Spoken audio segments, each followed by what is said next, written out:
et qui connaît ce qu'est l'association article 19, donc l'association de défense de la liberté d'expression qui est consacrée dans le pacte international des droits civils et politiques. Il y a la Convention européenne de sauvegarde des droits de l'homme et des libertés.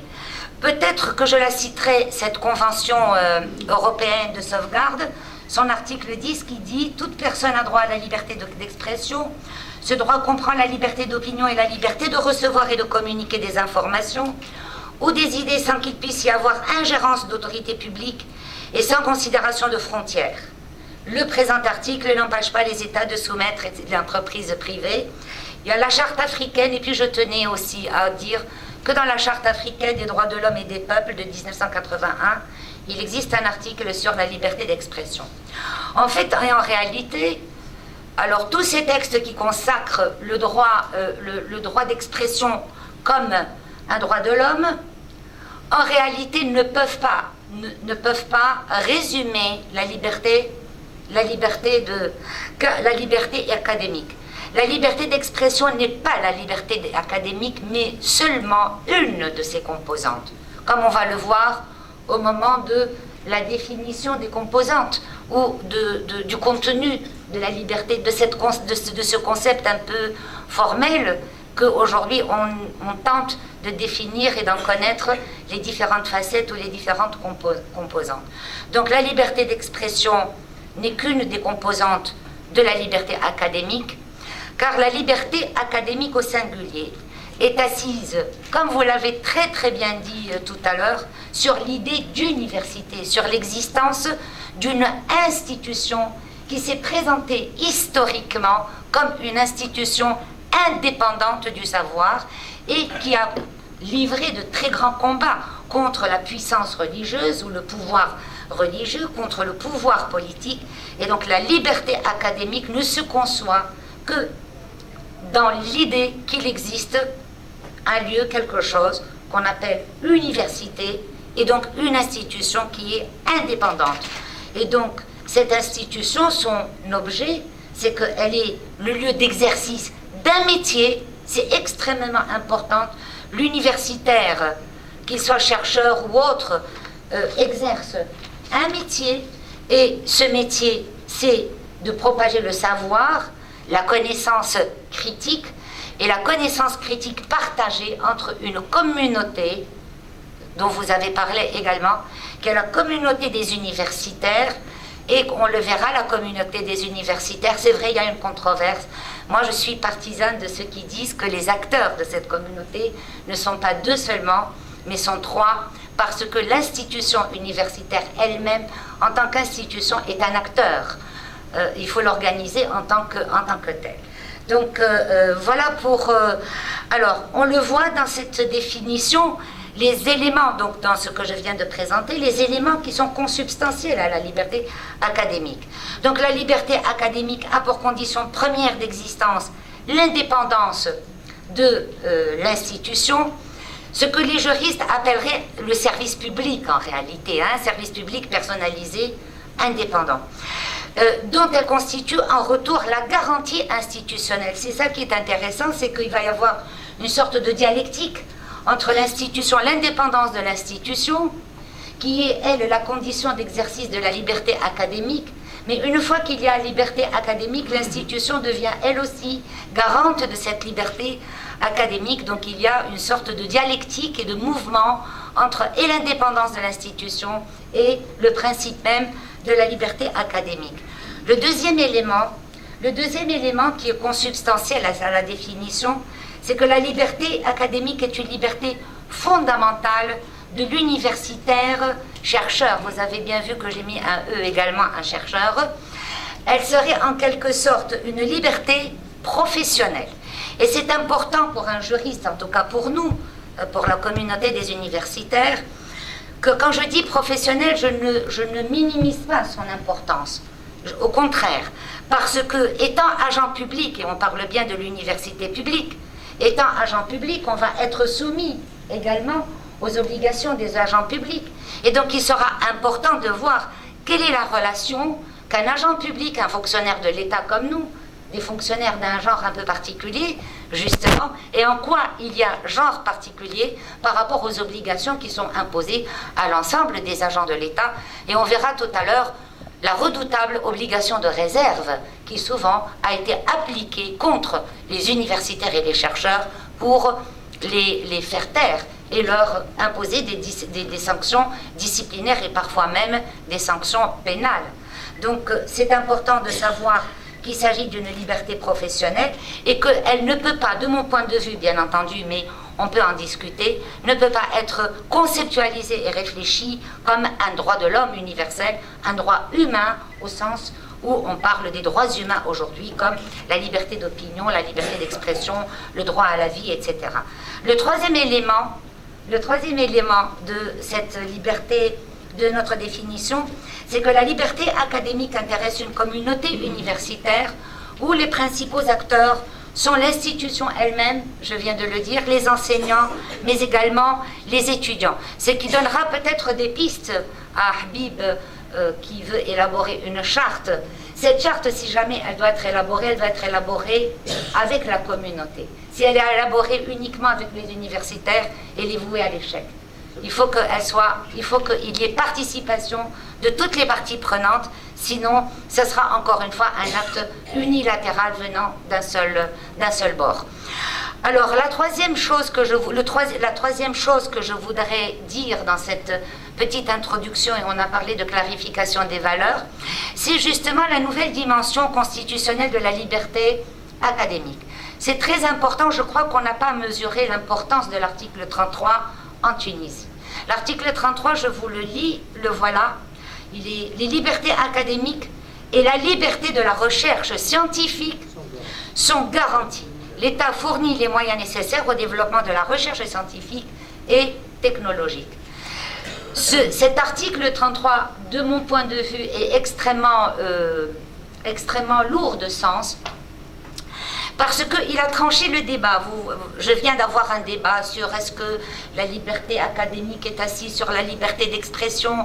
Voilà, bon, un peu des introductions nécessaires dans ce genre de conférence. Et là, l'article 33 a tranché le débat. La liberté académique est prononcée, énoncée en tant que telle dans la Constitution. Ce qui est extrêmement important. On n'a pas besoin de justifier ou de lui trouver un autre fondement que son propre fondement. C'est une liberté académique, constitutionnellement garantie et énoncée dans la Constitution. Donc on n'a pas besoin ni de dire qu'elle relève de la liberté d'expression, ou elle a de la liberté d'opinion, ou de la liberté de conscience. En tant que telle, elle est érigée en principe constitutionnel qui a sa valeur en elle-même, qui se justifie en soi et pour soi, dirait Hegel. Donc elle est consacrée en tant que telle, en soi-même, et n'a plus besoin de se raccrocher à un autre droit de l'homme ou à une autre liberté fondamentale pour exister. La deuxième conséquence, c'est qu'elle est constitutionnellement consacrée, ce qui n'est pas peu dans un état de droit. C'est extrêmement important, et la bataille que vous avez livrée, l'association de défense des droits, des libertés, des valeurs universitaires, est la plus importante des batailles, c'est-à-dire de pouvoir consacrer dans des textes juridiques des principes constitutionnels ou des principes de droit. Ce qui fait qu'elle est constitutionnellement consacrée, et pour un juriste, cette consécration a pour conséquence de dire, ou de nous permettre de dire, qu'il s'agit donc d'une liberté publique. Car qu'est-ce qu'une liberté publique au fond? Une liberté publique, c'est une valeur, c'est un droit protégé. Il ne s'agit pas uniquement d'une simple proclamation.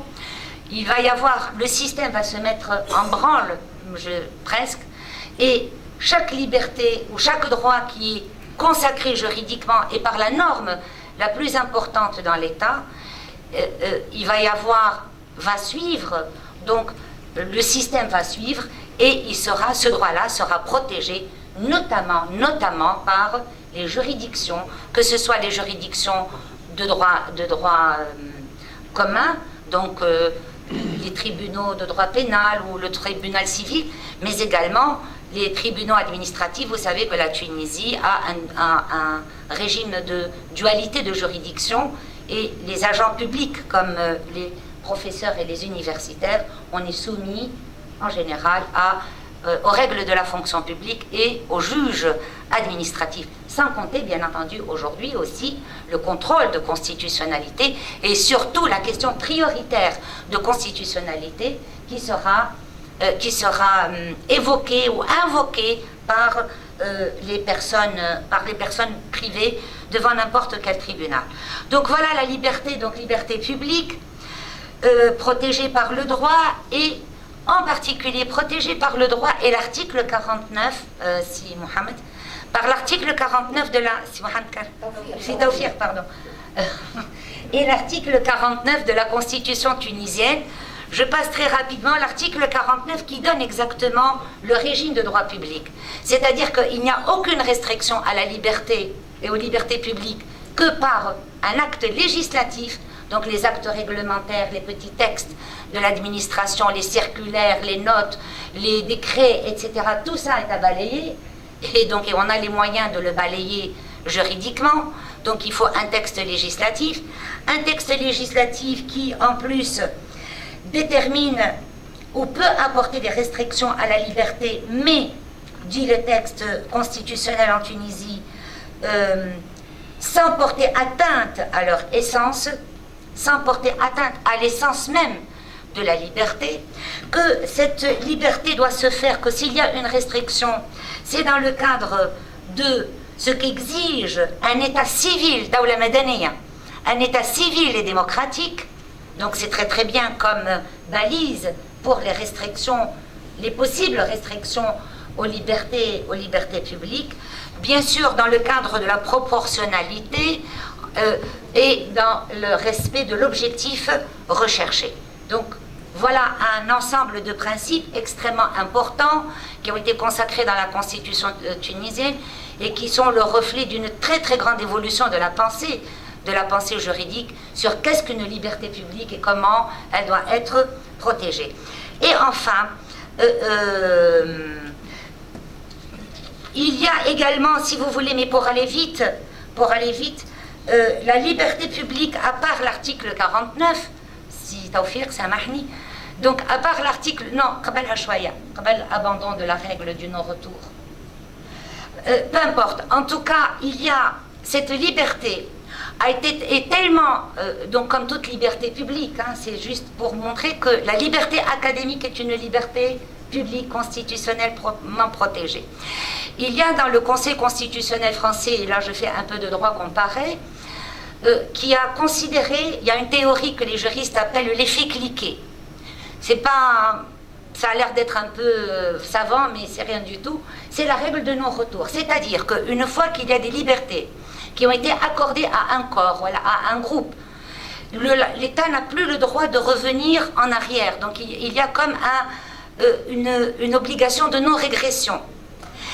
C'est très controversé, c'est une théorie très très controversée, mais elle a été appliquée en France, en 1984 concernant la loi sur l'enseignement supérieur. La première fois où la théorie de l'effet cliquet a été consacrée par le Conseil constitutionnel, ça a été justement pour les universitaires, parce que la loi, il y avait une sorte de régression de la loi de 84 par rapport à des lois antérieures, et ça le Conseil constitutionnel, mais il y avait à l'époque de très très grands juristes, dont Rivero, le plus grand des juristes, donc qui a pesé de tout son poids pour ne pas aller à cette restriction.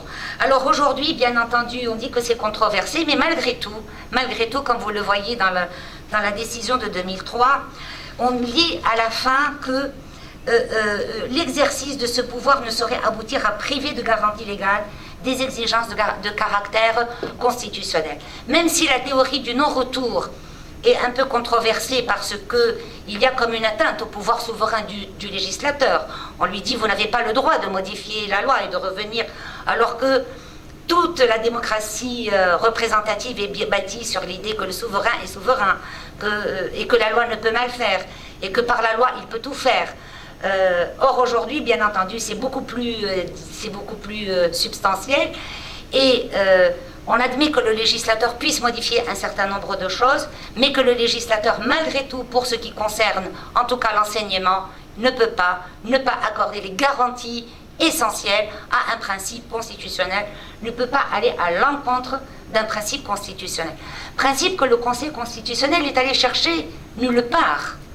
Il n'y a pas en France quelque chose qui s'appelle en droit constitutionnel l'indépendance de l'université ou les libertés académiques. C'est lui-même qui les a inventées. C'est le juge lui-même qui les a inventées. On en parlera peut-être après pour aller vite. Alors, quelles sont les composantes maintenant Il vous reste 5 minutes. Oh là là. Très vite. Alors, quelles sont les composantes juridiques de la liberté académique? Donc, on l'a dit, donc la liberté académique, je pense, voilà une première, si Taoufir Kamal Chouer, voilà, on continue. Voilà, je pense que la liberté académique est un faisceau de liberté, et on s'accorde à dire, en tout cas les juristes, on s'accorde à dire que la liberté académique est constituée d'un triptyque de droits. Il y a bien entendu l'idée d'indépendance de l'université, mais l'indépendance de l'université serait une garantie institutionnelle à la liberté académique. N'est pas une liberté en soi, mais c'est un peu ce qui doit donner de la chair à la liberté académique. Mais la liberté académique, la voici. En général, ce sont les trois que nous voyons là-bas. La liberté de la recherche, la liberté de l'enseignement ou la liberté d'enseignement, et la liberté d'expression dans et en dehors du service. Je vais très vite vous comprenez très bien que la liberté académique soit le corollaire de l'indépendance, de l'indépendance universitaire, que la liberté, on comprend également que la liberté académique soit la liberté de recherche, c'est-à-dire qu'aujourd'hui, bien entendu, les universités ne sont pas les temples de la vérité, mais sont les temples de la recherche de la vérité. On ne va pas enseigner une vérité parce que, justement, l'esprit scientifique ou l'esprit universitaire est un esprit de doute, et que dans ce doute, ce qu'on enseigne, c'est jamais une liberté que l'on ne possède pas, mais cette quête de vérité, cette quête de recherche de vérité avec la possibilité de se remettre tout le temps en question. Donc liberté de recherche, mais également liberté d'enseignement et liberté d'expression dans et en dehors de l'université. Alors, juste, je voudrais m'arrêter, si vous permettez, Madame la Présidente, à deux petites remarques avant de terminer, concernant l'obligation de réserve. Je vous ai dit, on exerce un métier qui a besoin de liberté académique. Sauf que cette liberté académique et que ce métier font partie de ce qu'on appelle la fonction publique. C'est vrai que nous avons des statuts dérogatoires où on nous reconnaît un certain nombre de choses très différentes de ce qu'on reconnaît aux autres fonctionnaires. Toujours est-il qu'il y a quelque chose dans la fonction publique, qui est l'article 3 du statut général de la fonction publique, dans lequel il est dit ceci: l'agent public doit, dans le service comme dans sa vie privée, éviter tout ce qui serait de nature à compromettre la dignité de la fonction publique et est tenu en toutes circonstances de respecter et de faire respecter l'autorité de l'État. Vous savez que tout agent public est un peu détenteur de l'autorité de l'État, qu'en Tunisie on appelle Haybat al-Dawla. Et donc il y a cette obligation de réserve qui n'est pas une atteinte à la liberté d'expression, mais qui est une atteinte à la manière dont s'est exprimée cette liberté d'expression. Donc une sorte de dignité, et effectivement, j'ai ici, je voulais juste, parce que c'est intéressant pour l'histoire de notre pays, si Taoufir, c'est le premier exemple, je l'ai pris, allez-y en arabe, jusqu'à ce qu'on arrive je l'ai pris d'un exemple du tribunal administratif en première instance. Si Taoufir, voilà.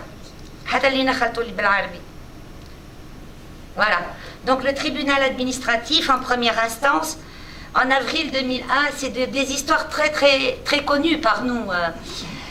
Cette grande histoire, et je vois Sylpha Del Moussa, il est là, et donc il a peut-être juste probablement sur la question de l'obligation de réserve. Voilà ce que dit le tribunal administratif en 2001.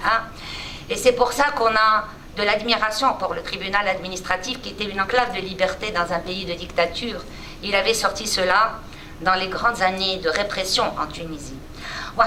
Je le lis en arabe si vous permettez.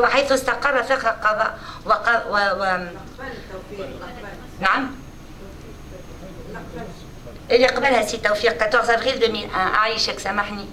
وحيث استقر فقها وقضاء ان حريه الفكر للعون العمومي ليست مطلقه، اذ يجوز للاداره مؤاخذته على اساس افكاره ان كانت ادت الى اقترافه خطا تاديبيا،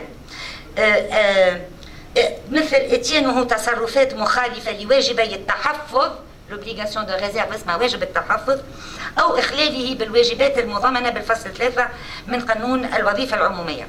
كما يجوز للإدارة مؤاخذته على ذات الأساس إن كان أدى إلى ارتكابه خطأ جزائيا كالانتماء إلى حركة سياسية غير مرخص فيها شريطة ثبوته بحكم بات، وحيث لم تدلي جهة الإدارة بما يفيد الخطأ التأديبي أو الجزائي، الأمر الذي يجعل تبرير الإدارة لقرارها بمجرد أفكاره السياسية مخالفا للقانون، خاصة فيما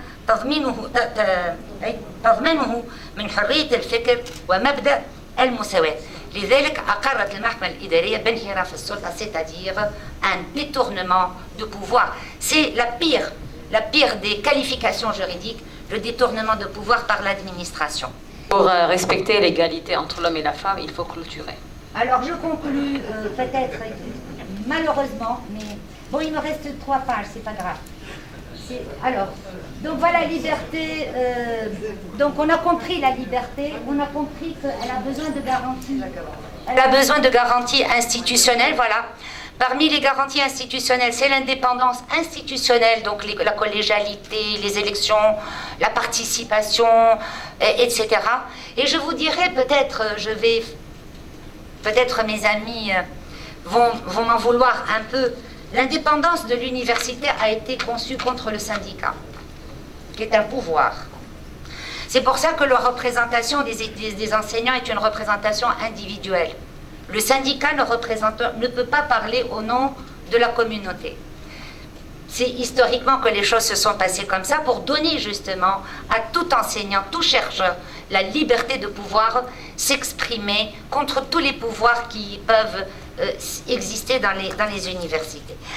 Il y a ce qu'on appelle les franchises universitaires, et vous savez combien la franchise universitaire, il y en a au moins au niveau de la fonction de police à l'université, la sécurité propre de l'université a été mise à bas pendant le régime de la dictature, puisqu'on avait des commissariats de police à l'intérieur même de l'enceinte universitaire, ce qui est quand même très très contraire au principe. Donc, une charte universitaire, ça sera peut-être ma conclusion. Pourquoi faire? Une charte universitaire, une charte éthique. Pourquoi faire? Il y a multiplication des chartes éthiques, n'est-ce pas? Partout, quels que soient les secteurs. Et puis on peut revenir à leur histoire, ces chartes éthiques. C'est quand même un peu l'expression de la mondialisation de l'économie. C'est dans l'entreprise que les chartes ont commencé à émerger. Et que parfois les chartes éthiques sont une manière un peu dérogatoire des entreprises d'imposer à la place des règles du Code du travail, d'imposer de nouvelles règles disciplinaires. Alors, pourquoi une charte éthique à l'université? Peut-être, je peux très bien comprendre en tant qu'universitaire qu'il existe un déficit du cadre normatif et qu'il faut bien, lorsque les enseignants sont maltraités, il faut bien qu'ils trouvent un texte qui les protège. Je peux très bien concevoir que les normes juridiques ne soient pas très explicites et qu'il faut les expliciter. Je conçois très bien également que les normes juridiques sont des normes qui viennent d'en haut, parce qu'on n'est pas tous les représentants du peuple. Ça vient d'en haut, ça vient de représentation nationale ou de représentation internationale. Et donc on ne participe pas à leur élaboration, alors qu'il serait très important de participer à l'élaboration de ces principes qui gouvernent notre vie universitaire. Il y a peut-être ce besoin d'appropriation. mais ils n'ont pas de valeur, de vraie valeur juridique. Vous l'avez dit, personne ne se trompe. Une charte éthique n'a pas de valeur juridique. Elle a une force probante, elle a une force morale, elle a une force participative, mais elle va poser le problème de sa légitimité démocratique. Qui va l'écrire? Qui? Au nom de qui? Avec qui?